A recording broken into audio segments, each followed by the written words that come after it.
What is the scariest encounter with another human you have ever experienced?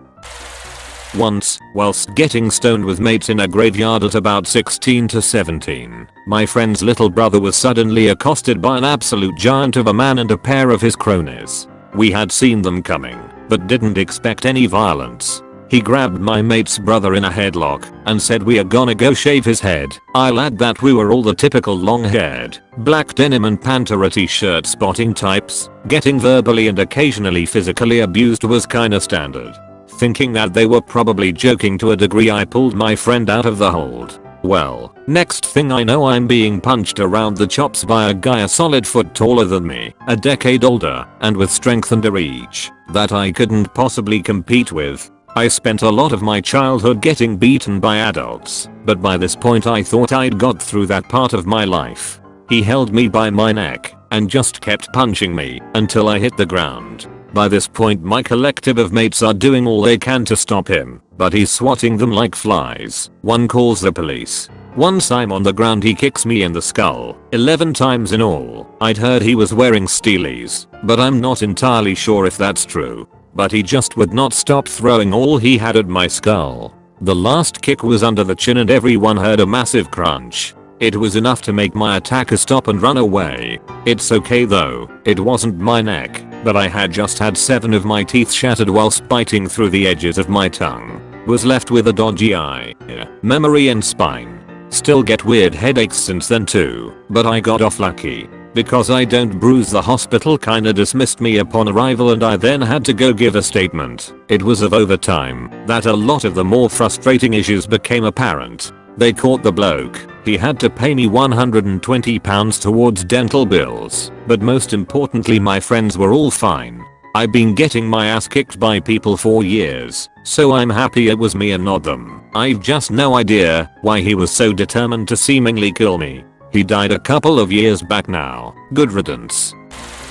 I had just spent a fantastic Saturday evening at a friend's house to celebrate his birthday. Beer begat beer, and then somehow single malt whiskey pushed its way into the party. I left his house at about 12:30 am and caught a tram home. The tram was crowded enough that I needed to stand near the door. Sometime around halfway home the tram stopped at a station, and I looked up from the book I was reading to see some enraged guy charging across the tracks, yelling as he came towards me. Because my blood was somewhere around 20% Scotch, it took me a while to realize that he was running across the tracks towards me specifically. I heard him yell. I saw his saliva splatter on the tram door. He punched the tram door twice, really hard. Thankfully the tram doors do not open on the other side while it is stopped at the station.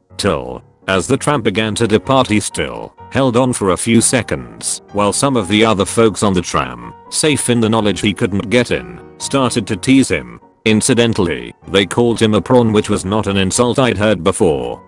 I have no idea who he was, or what provocation he perceived, or what he would have tried if he'd opened the doors. Naturally, once the tram left him behind I tried to just kind of stand there, looking unperturbed. It was only the next morning that I thought how much worse that situation may have ended up if either A, the tram door had opened, or B, I had been walking past this guy instead of on public transport.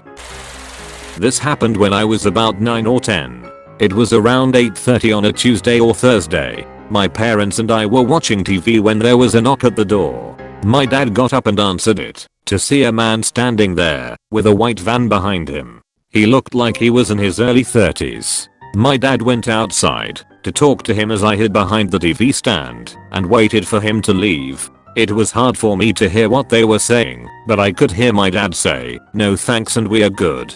When my dad got back inside, I saw the van leave and asked my dad what had happened. The head guy asked him if he could come inside to do a security system estimate because he was a door-to-door salesman.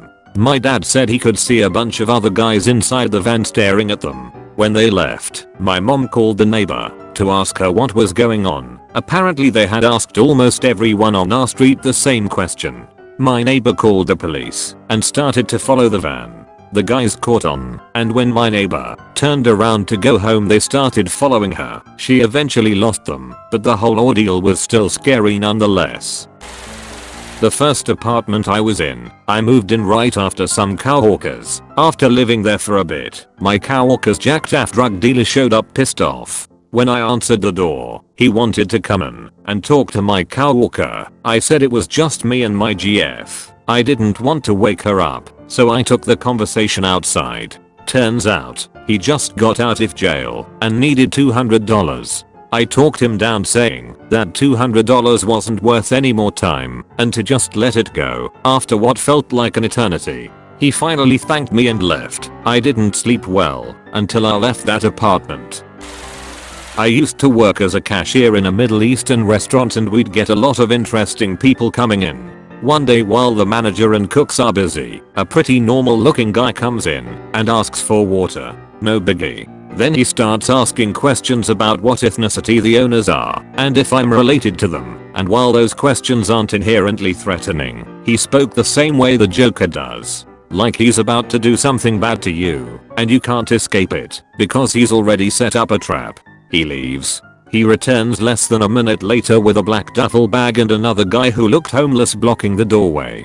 I legitimately thought he was about to pull out a gun and try to rob the place or shoot me. Instead, he tells me to tell the owner exactly what he's been asking me and he leaves. Nothing bad really happened, but I was terrified that he'd come back and I eventually left the place because of it. My cousin who was like 14 was babysitting us, 9-year-old me, 4-year-old brother. Her dad called coming down from I wanna say crack, heroin, IDK something real bad. He called and screamed at her to tell Hick where her piggy bank was. She told him to fuck off and hung up. He called back. She didn't pick up and he left a voice message which played as he was leaving it saying basically he was gonna come down there and fucking murder all of us with a knife. He was gonna come down there and fucking kill us all. He was full of shit, but we were terrified.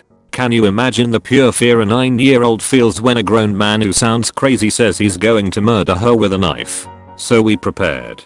We blocked out the windows, locked everything, put heavy furniture in front of the doors. My brother was asleep in his room. My cousin told me just leave him, but I couldn't stand the thought of him being alone in there, so I covert style belly crawled, heart beating out of my chest, across the kitchen, through the living room to his room, scooped him up, and brought him back to my mom's room, which we then barricaded ourselves into. I got no sleep that night and my mom and my aunt came back the next morning like what the fuck did you kids do?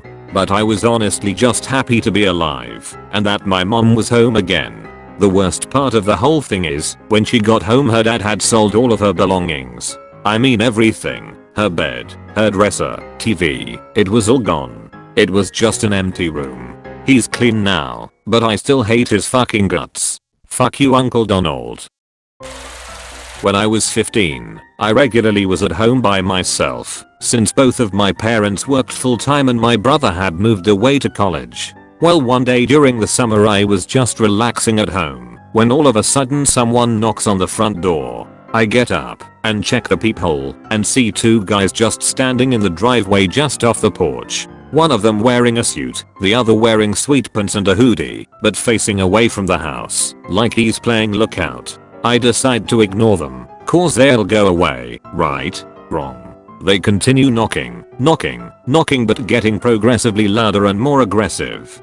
Finally, I decide to call the sheriff's department and ask for an on-emergency check since they're trespassing. My dumbass decides to yell through the door that I had called, and before I can even realize how dumb it is, the guy starts kicking the front door. I freak the fuck out, run back toward the center of the house, and realize that there's a third guy trying to kick in the back door as well. At this point I call 911 and start screaming about these three guys trying to break into my house. Notoriously, it took the sheriff's deputies longer to get there than anyone would imagine, and they see the guys walking down the road later. Stop them to question, but no arrest.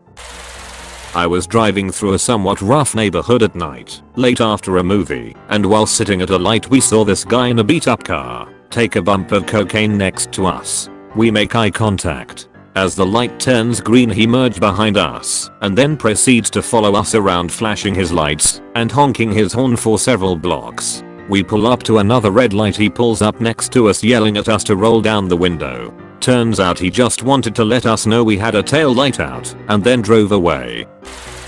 Late 80s, was running errands in town with my mum and 2 sisters. Back then it wasn't uncommon to leave your kids in the car while you ran inside the store. We are sitting in the car waiting, and then I see an older guy walking towards our car. I just get a really bad feeling and start yelling at my sisters to lock the doors while I lock the 2 on my side. He comes over and spends the next couple of minutes trying to open all the doors on the car while we are cowering in our seats. Eventually he gave up and left. We were all 8 and under an age at the time. I just knew that if he got in the car he would take one of us.